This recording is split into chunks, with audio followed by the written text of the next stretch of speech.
یہ داستان ہے اس اول انسان کی جس کے سامنے نوری مخلوق سجدہ ریز ہو گئے، لیکن ایک آگ سے بنی مخلوق نے تکبر کیا اور ہمیشہ کے لیے معلوم ٹھہرا۔ آج ہم اس انسان کی بات کریں گے جسے ہم ابو البشر، تمام انسانوں کے باپ کہتے ہیں، حضرت آدم علیہ السلام۔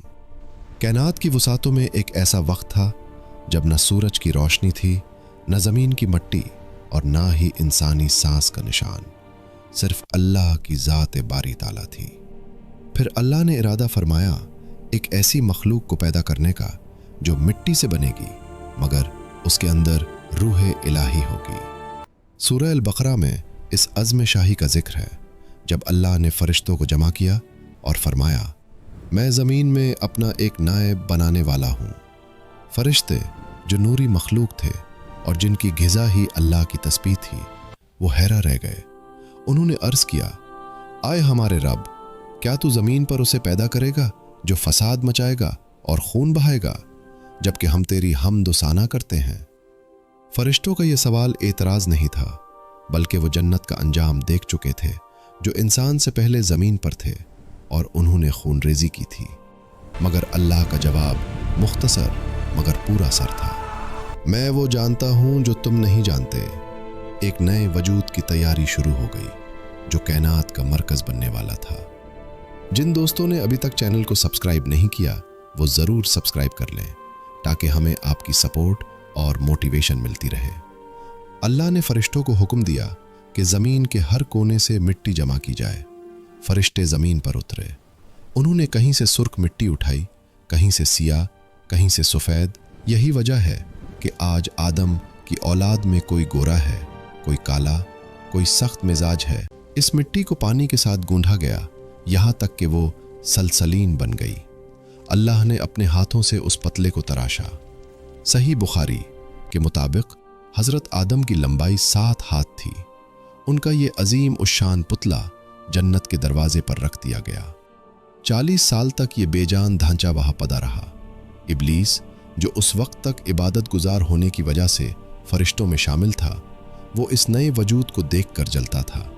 وہ اس پتلے کے گرد چکر لگاتا اور اس کے اندر کھالا دیکھ کر کہتا، تو مٹی سے بنا ہے، میں تجھ پر غالب آ کر رہوں گا۔ اس کے دل میں حسد کی آگ بھڑک چکی تھی، مگر وہ یہ نہیں جانتا تھا کہ اس مٹی کے اندر اللہ کیا چھپنے والا ہے۔ پھر وہ لمحہ آیا جس کا کائنات کو انتظار تھا۔ اللہ نے اس پتلے میں اپنی طرف سے روح پھونکی۔ جیسے ہی روح سر میں داخل ہوئی، آدم نے آنکھیں کھولی۔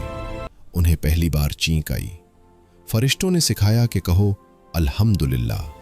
جب انہوں نے یہ کہا تو اللہ نے فرمایا، یا رحمک اللہ، تم پر رحم فرمائے۔ روح دھیرے دھیرے نیچے اتری۔ جب روح پیٹ تک پہنچی تو آدم کو بھوک کا احساس ہوا۔ وہ فوراً اٹھنے کی کوشش کرنے لگے، حالانکہ ابھی روح پیروں تک نہیں پہنچی تھی۔ اسی لیے قرآن کہتا ہے، انسان جلد باز پیدا کیا گیا ہے۔ جب وجود مکمل ہوا تو آدم کو وہ مقام ملا جو کسی کے خیال میں بھی نہ تھا۔ اللہ نے انہیں ایک بند کامرے میں نہیں رکھا، بلکہ انہیں علم سے نوازا۔ اللہ نے انہیں کائنات کی ہر چیز کے نام سکھائے، شجر، حاجر، پرندے، درندے، سب کچھ۔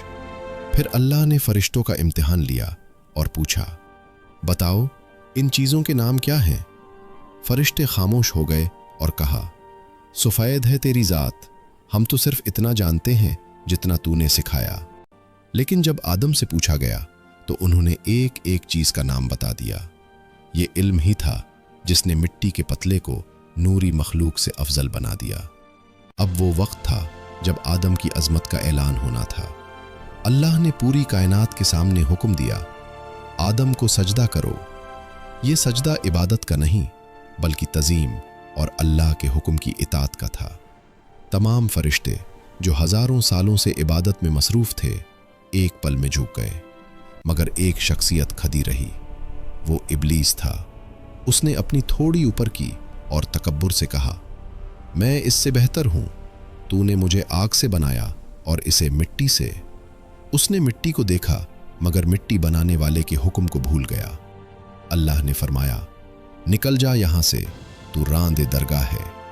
इब्लीस ने माफ़ी मांगने की बजाय मोहलत मांगी कि मुझे क़यामत तक की मोहलत दे, मैं तेरी इस मखलूक को राह रास्त से भटका दूंगा। अल्लाह ने फरमाया, तुझे मोहलत है, मगर मेरे मखलूस बंदों पर तेरा बस नहीं चलेगा। यहाँ से खैर और शर की उस जंग का आगाज़ हुआ जो आज तक जारी है। आदम को जन्नत में रहने का हुक्म मिला। जन्नत की हर नेमत उनके लिए थी, नहरों का शोर, परिंदों की चहचहाहट और लाजव्वल सुकून। मगर इतनी बड़ी जन्नत में भी आदम अलैहिस्सलाम तंज़ो तनात है। एक दिन जब वो सो रहे थे, अल्लाह ने उनकी बाई पसली से हज़रत हवा को पैदा किया। जब आदम अलैहिस्सलाम जागे तो अपने सामने एक हसीन वजूद को देखा। उन्होंने पूछा, तुम कौन हो? जवाब मिला, एक औरत जिसे तुम्हारी तस्कीन के लिए बनाया गया है। अल्लाह ने फरमाया, ए आदम, तुम और तुम्हारी बीवी जन्नत में रहो, जहां से चाहो खाओ, मगर इस एक दरख्त के करीब मत जाना, वरना तुम जालिमों में शामिल हो जाओगे। ये वो वाहिद पाबंदी थी जो उन पर लगाई गई। शैतान जो जन्नत से निकल चुका था, वो मौके की तलाश में था। उसने हमदर्दी का रूप धरा। उसने कहा, अल्लाह ने तुम्हें इस दरख्त से इसलिए रोका है ताकि तुम हमेशा जिंदा रहने वाले ना बन जाओ या फरिश्ता ना बन जाओ। उसने अल्लाह की झूठी कसम खाई। आदम भूल गए कि एक मखलूक अल्लाह की झूठी कसम कैसे खा सकती है। उन्होंने उस फल को चख लिया। जैसे ही उन्होंने फल चखा, उनके जन्नती लिबास उतर गए। ये पहला एहसास शर्म था जो इंसान को हुआ। वो जन्नत के दरख्तों के पट्टों से खुद को धपने लगे। अल्लाह की पुरजलाल आवाज आई, क्या मैंने तुम्हें मना नहीं किया था? क्या मैंने नहीं कहा था कि शैतान तुम्हारा खुला दुश्मन है? आदम ने इब्लीस की तरह ये नहीं कहा कि तूने मुझे बहकाया, बल्कि उन्होंने अपनी गलती तस्लीम की। वो रोने लगे। उनका रोना इतना शदीद था कि रिवायत के मुताबिक आसमान के फरिश्ते भी गमज़ादा हो गए। अल्लाह ने उन्हें माफ़ी के अल्फाज सिखाए, रब्बना ज़लमना अनफुसना व इल्लम तग़फिर लना व तरहमना लनकूनन्ना मिनल खासिरीन। ए हमारे रब, हमने अपनी जनों पर जुल्म किया। अगर तूने हमें माफ़ न किया और रहम ना फरमाया तो हम यकीनन बर्बाद हो जाएंगे। अल्लाह ने उनकी तौबा कबूल फरमाई, मगर फैसला हो चुका था कि अब इम्तिहान ज़मीन पर होगा। उन्हें ज़मीन पर उतार दिया गया। रिवायत के मुताबिक हज़रत आदम को श्रीलंका की पहाड़ी पर उतारा गया और हज़रत हव्वा को जद्दा में। ज़मीन पर ज़िंदगी आसान नहीं थी। जन्नत में सब कुछ मुफ्त था, मगर यहाँ मेहनत करनी थी। उन्हें भूख लगी तो खेती बरी करनी पड़ी, ठंड लगी तो लिबास बनाना पड़ा। बरसों की जुड़ाई और रोने के बाद दोनों की मुलाकात जबले रहमत मैदान अरफत पर हुई। यहाँ से इंसानियत का वो सफ़र शुरू हुआ जिसने दुनिया की रौनक को जन्म दिया। हज़रत आदम और हव्वा की औलाद पैदा हुई। हर बार एक लड़का और एक लड़की पैदा होते। अल्लाह का कानून ये था कि एक बार पैदा होने वाले लड़के की शादी दूसरी बार पैदा होने वाली लड़की से होगी। जब हाबील और काबिल का मसला आया तो पहली बार इंसानी तारीख में हसद ने जन्म लिया। काबिल ने हाबील को कत्ल कर दिया। आदम अपने बेटे की मौत पर बहुत दुखी हुए। ये ज़मीन पर पहला खून था, मगर अल्लाह ने आदम को एक और बेटा अता फरमाया जिसका नाम शीस था, जिनका मतलब है अल्लाह का तोहफा। इन्हीं से इंसानियत की नस्ल आगे बढ़ी। आज की मॉडर्न साइंस जब डीएनए और जेनेटिक्स की तहकीक करती है तो वो इस नतीजे पर पहुंचती है कि सारी दुनिया के इंसान एक ही कॉमन एंसेस्टर से निकले हैं। बायोलॉजिस्ट इसे माइटोकॉन्ड्रियल ईव और वाई क्रोमोसोमल आदम कहते हैं। साइंस कहती है कि इंसान अचानक नहीं आया, मगर इस्लाम कहता है कि आदम को अल्लाह ने एक ख़ास मकसद के लिए बेहतरीन तकवीम पर बनाया। हमारा 90 फीट का कद वक्त के साथ कम होता गया, मगर हमारी रगों में दौड़ता खून आज भी आदम की गवाही देता है। हज़रत आदम ने 907 साल की उम्र पाई। उनकी मौत के वक्त उनकी औलाद की तादाद हज़ारों में पहुंच चुकी थी। उन्होंने मारने से पहले अपने बेटे शीस को बुलाया और नसीहत की कि शैतान से हमेशा होशियार रहना, वो तुम्हारा दुश्मन है।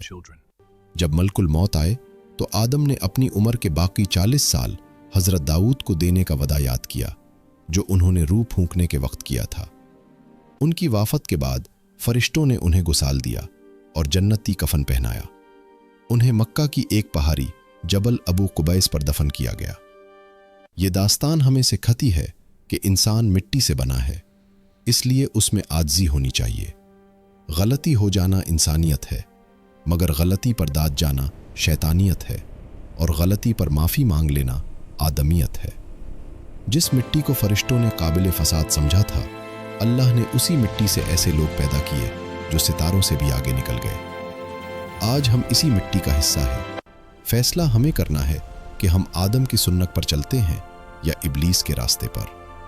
मिट्टी का पुतला अगर रूह से खाली हो तो बेकीमत है, और अगर रूह में खुदा की फर्माबरदारी ना हो तो वो आदमियत के लायक नहीं।